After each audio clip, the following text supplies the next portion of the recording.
كل واحد عنده مفهوم خاص به على النجاح، وبصفة عامة الناس اللي ناجحين في حياتهم كيكونوا كيشتركوا في صفات معينة. وفي هذا الفيديو غادي نقدم لكم استراتيجية النجاح من منظور الكاتب فهد عامر الأحمدي، مقتبسة من كتاب نظرية الفستق الجزء الثاني. ولكن قبل تشتركوا في القناة باش يوصلكم الجديد. الكاتب قدم لنا 4 ديال الاستراتيجيات ضروري تخدموا بهم باش تحققوا اي حاجة بغيتوها في حياتكم. الاستراتيجية الأولى: امتلاك برنامج عمل وهدف واضح وخطة مدروسة. أول حاجة خاصك دير هي أنك تحدد الهدف ديالك، ومن وراها رسم خطة اللي غادي تتبع باش توصل لهذا الهدف، وبدا في التنفيذ. ولكن كون مرن لأي احتمال باش دير تغيرات على الخطة ديالك لمواجهة أي عائق جاء في طريقك. حط قدامك جميع الحلول واختار أحسن وأسهل حل، لأنه كلما كان الهدف واضح قدامك كل ما وصلتي ليه دغيا. الفرق بين الناجح والفاشل أن الأول كيكون عنده خطة وهدف محدد، ولكن الفاشل كيبقى غير غادي عشوائيا بلا خطة وبلا هدف، وهادشي اللي كيخليه يفشل في حياته. الاستراتيجية الثانية: تنظيم الوقت وخلق عادة ناجحة. كلنا كنتشكاو من أننا ما عندناش الوقت، ولكن الحقيقة هي أننا كنضيعوا الوقت في أشياء تافهة، وهادشي اللي كيخلي أياماتنا كيتعاودوا كندخلوا في دوامة المماطلة وتأنيب الضمير. إذا من المهم ننظموا وقتنا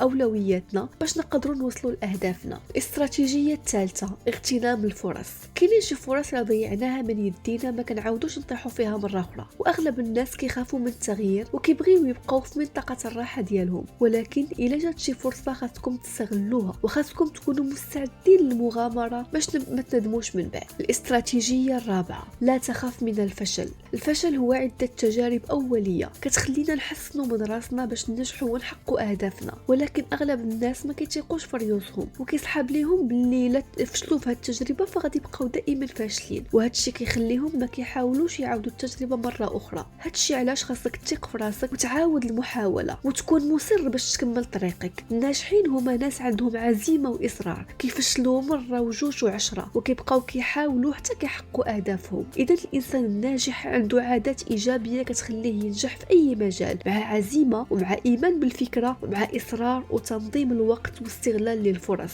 كنتمنى تكونوا استفدتوا من هذا الفيديو ودمتم بخير.